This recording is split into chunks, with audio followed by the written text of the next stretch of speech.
Kita akan membahas mengenai tantangan besar Kapolri baru. Telah hadir di studio Mas Ridwan Habib, pengamat terorisme dan juga radikalisme. Selamat malam Mas Ridwan, apa kabar?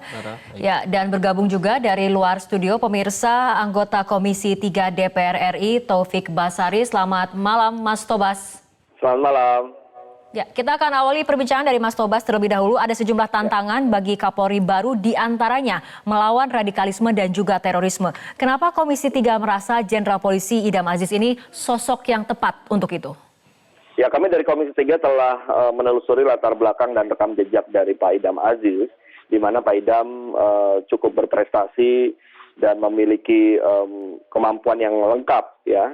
Pak Idam pernah menjadi Kapolda, pernah menjadi Kabar Eskrim, dan mempunyai beberapa prestasi di bidang pemberantasan tindak pidana terorisme.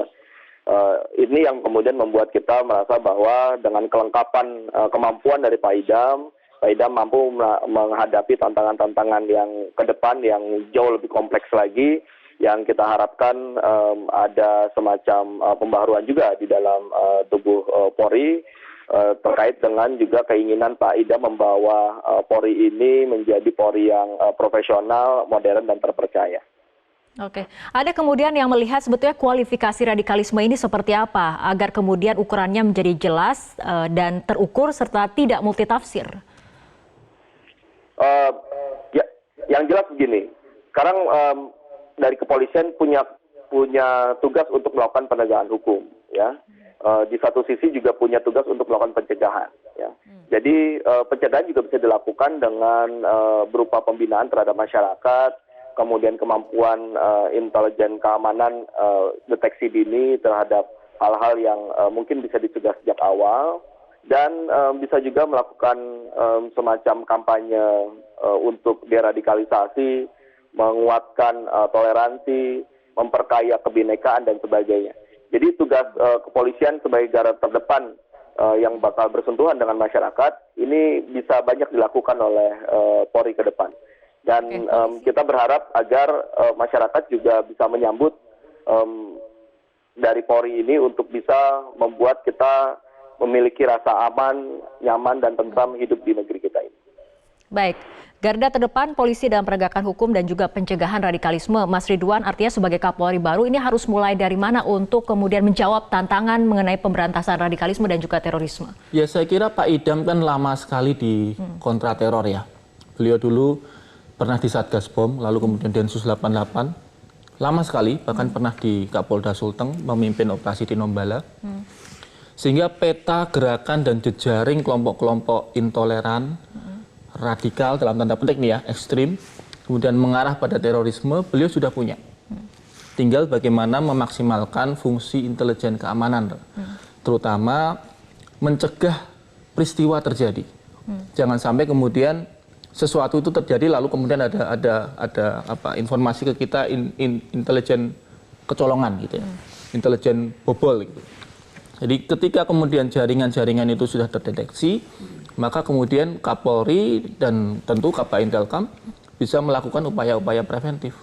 Sehingga kemudian dalam masa tugas sekitar 13 bulan ini, Kapolri baru bisa memastikan stabilitas politik nasional. Nah, dengan masa tugas yang 13 bulan, apakah menurut Anda ini waktu yang cukup untuk melakukan terobosan-terobosan dalam penegakan hukum ataupun pencegahan radikalisme, atau justru waktunya sangat sempit untuk melakukan langkah-langkah yang strategis? Tahan dulu Mas Ridwan, jawabannya kita ikuti jeda berikut terlebih dahulu.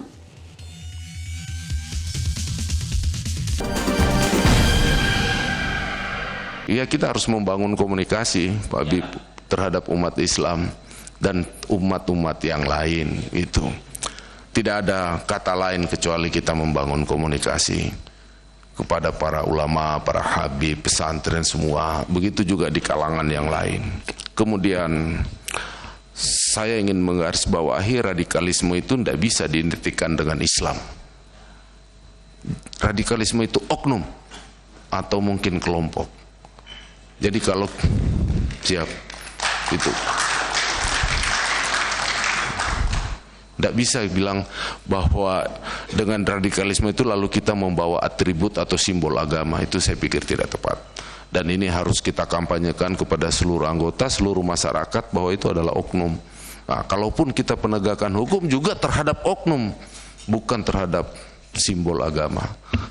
Mas Ridwan, apa yang Anda lihat gambaran pendekatan seperti apa yang coba akan dilakukan oleh seorang Idam Aziz melihat dari jawaban ataupun pernyataan tadi? Ya, Kapolri Jenderal Idam sangat memahami geopolitik internasional maupun analisa lingkungan strategis wilayah Indonesia terkait peta-peta kelompok-kelompok radikal. Karena itu wajar ketika beliau menyampaikan bahwa ini hanya oknum kecil. Memang sebenarnya hanya oknum kecil. Sebenarnya hanya tinggal dua. Yang pertama adalah Jamaah Ansarud Daulah, yang anggotanya menurut BNPT itu sekitar 1.200 orang. Yang kedua adalah Hizbut Tahrir, yang jelas-jelas Hizbut Tahrir itu dilarang oleh pemerintah. Dilarang dan mereka masih beraktivitas, berorganisasi. Karena itu saya kira pendekatan intelijen keamanan, pendekatan persuasif, penggalangan, memenangkan pikiran dan hati, itu saya kira akan jadi prioritas yang baik bagi Pak Kapolri. Artinya soft approach menurut Anda seperti itu? Iya, tentu kalau ada... Selain penegakan hukum? Tentu dalam konteks misalnya ada yang merancang bom, merakit bom, itu harus ditangkap, ada penegakan hukum di sana. Tetapi dalam konteks tertentu, sesuatu yang soft itu kadang-kadang lebih diterima mereka. Jadi sesuatu yang sebelumnya kira-kira mau melawan pemerintah dengan pendekatan persuasif bisa kemudian tidak niat itu dibatalkan. Oke, Mas Tobas tanggapannya mengenai soft approach, hard approach ataupun penegakan hukum? Ya memang kita juga membutuhkan pendekatan yang soft ya dalam hal melakukan pencegahan karena ada tantangan yang juga akan dialami oleh Polri dan kita semua terkait dengan meluasnya intoleransi dan radikalisme. Berikut juga dengan hoax dan berita-berita atau isu-isu fitnah-fitnah yang berkembang di masyarakat yang membuat upaya kita untuk memberantas terorisme, radikalisme, dan intoleransi ini juga menghadapi kesulitan. Ya, oleh karena itulah penting juga untuk dilakukan soft approach.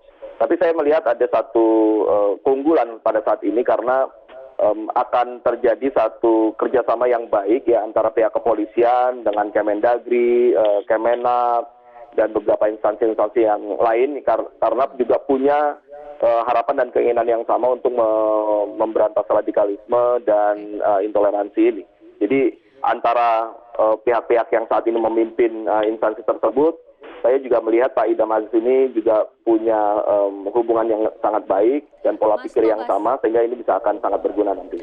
Ya, tapi dengan waktu 13 ataupun hingga 14 bulan ini, apakah menurut Anda itu waktu yang cukup bagi seorang Kapolri menjawab tantangan-tantangan yang ada?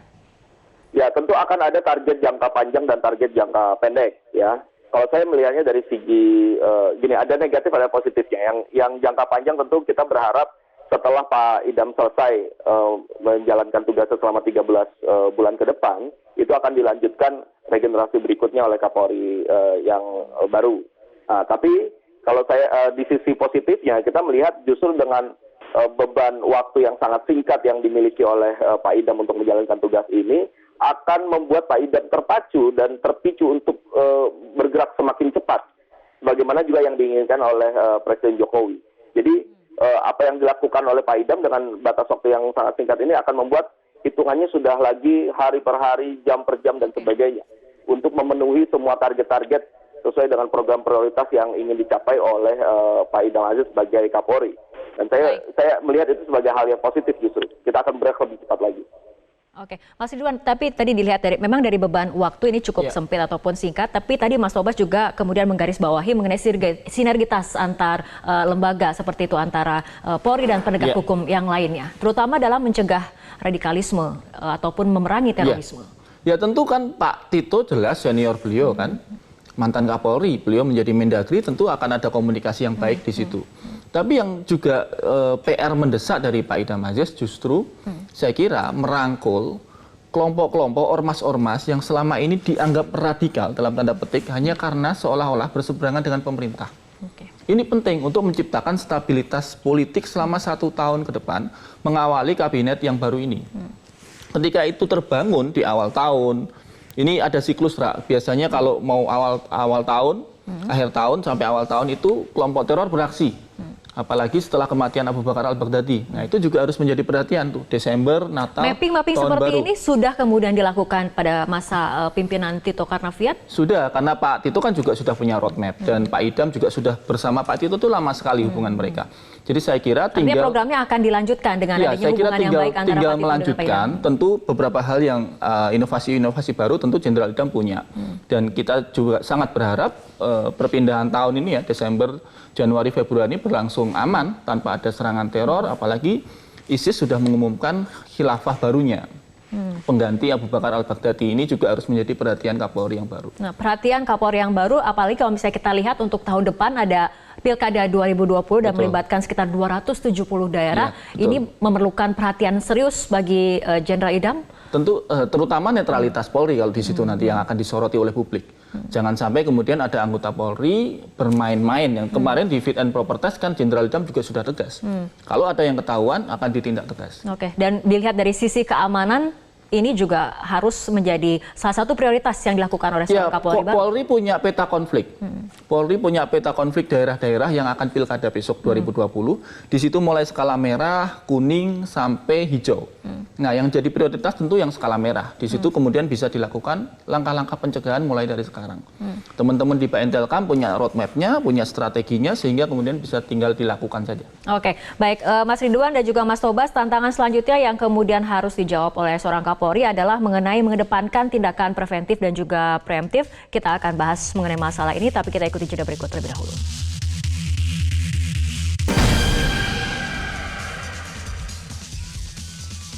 Kita lanjutkan kembali perbincangan. Mas Tobas, salah satu tantangan di antara sejumlah tantangan besar bagi Kapolri baru adalah bagaimana kemudian polisi lebih mengedepankan tindakan preventif dan juga preemptif sehingga tidak selalu menggunakan pendekatan penegakan hukum yang represif. Ketika kemudian dilakukan uji kepatutan dan kelayakan, apakah Jenderal Idam ini akan bisa membawa wajah baru Polri ke arah seperti ini? Ya, kita melihat bahwa dengan kelengkapan kemampuan dan pengalaman dari Pak Idam, kita cukup optimis bahwa Pak Idam akan membawa institusi Polri ini ke arah yang jauh lebih baik, ya, terutama dengan menghadapi tantangan yang akan lebih kompleks ke depan ini, termasuk juga soal bagaimana kita menjaga suasana yang kondusif, ya, di tengah-tengah masyarakat, kemudian kita mencegah meluasnya intoleransi. Pendekatan-pendekatan itu bisa dilakukan Pak Idam bersama seluruh jajaran Polri sebagai satu pendekatan yang lebih dikedepankan. Dan saya yakin juga khusus untuk pembinaan terhadap masyarakat, ini Pak Idam pun juga punya konsentrasi atau fokus yang cukup penting di situ, bahwa nanti kita berharap kepolisian di tiap-tiap daerah itu dapat berkomunikasi, berdialog dengan para tokoh, termasuk juga mengidentifikasi hal-hal yang kira-kira bisa mengarah kepada hal yang tidak kita harapkan, dan itu bisa dijalankan oleh... Optimis atmosfer penegakan hukum nanti akan lebih humanis, Mas Tobas? Ya, begini, kalau kita membedakan antara tantangan yang dihadapi oleh Jenderal Tito Karnavian dengan Pak Idam, itu ada dua hal yang berbeda. Pada saat kemarin Pak Tito menghadapi tantangan yang sangat besar terkait dengan tahun pemilu, ya, dan beberapa hal-hal lainnya yang memang itu berhasil dilewati oleh Pak Tito dengan baik. Nah, sekarang Pak Idam mengawali di awal pemerintahan Presiden Jokowi, ya, yang dalam dinamika politik yang terjadi sekarang menurut saya cukup kondusif, yang membuat langkah-langkah Pak Idam ke depan mudah-mudahan akan lebih mudah, ya, meskipun ada tantangan-tantangan lainnya.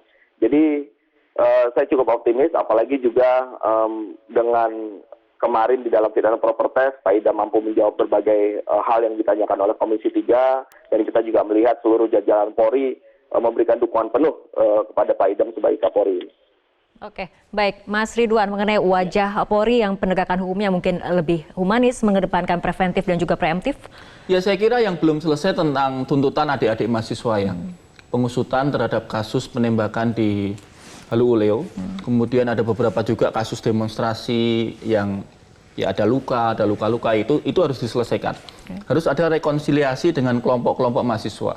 Dan juga penting sekali agar Kapolri memberikan petunjuk kepada pimpinan anggotanya yang di lapangan ketika ada demonstrasi diselesaikan, diamankan dengan baik. Jangan menggunakan senjata, jangan menggunakan gas air mata, jangan menggunakan kekerasan. Akan lebih baik kalau kemudian demonstrasi itu malah difasilitasi. Ada dialog sebelum demo gitu dengan Kapolri dan seterusnya. Kemudian yang kedua, menjaga kekompakan dengan TNI, itu penting sekali. Dan alhamdulillah tadi siang Pak Jenderal Idam sudah ketemu Panglima, bertemu rapat di rumah Panglima di Jalan Merdeka Barat, sehingga kemudian dari sini sinergisitas itu berlanjut. Kita Kesolidarian tahu, ini akan sangat berdampak pada ya, kita tahu harmonisnya Pak Tito dulu dengan Pak Hadi, dan ini alhamdulillah bisa kemudian dilanjutkan oleh Jenderal Idam dengan Pak Hadi, sehingga kemudian di lapangan TNI dan Polri itu saling backup, saling sinergi. Gitu. Oke, kita kembali ke Mas Tobas, ringkas saja mengenai di dalam internal Polri sendiri menuntaskan reformasi kepolisian ini, menurut Anda seperti apa? Ya, saat ini kita berharap agar para personel di tubuh Polri punya kesadaran yang sama. Jadi Pak Idam jangan bekerja sendirian, dia harus didukung oleh berbagai jajarannya sampai bahkan ke tingkat bawah, ke personel-personel Polri yang ada di lapangan yang bersentuhan langsung dengan masyarakat. Kita harus punya paradigma bahwa polisi ini harus profesional, polisi ini harus paham dengan tantangan-tantangan yang modern, polisi harus bisa membangun komunikasi yang baik dengan publik, sehingga kepercayaan publik pada kepolisian dapat kembali pulih, dan langkah-langkah Polri ke depan akan lebih mudah jika masyarakat memberikan kepercayaan penuh pada Polri. Baik, kita harapkan Jenderal Idam Aziz dapat menjawab semua tantangan besar bagi seorang Kapolri yang baru. Terima kasih Mas Tobas dan juga Mas Ridwan telah berbincang malam hari ini dalam Prime Talk. Dan pemirsa, demikian perjumpaan kita dalam Prime Talk untuk malam hari ini. Mewakili kerabat kerja bertugas saya Fitri Megantara mengucapkan terima kasih atas perhatian Anda. Selamat malam, tetaplah bersama kami di Metro TV.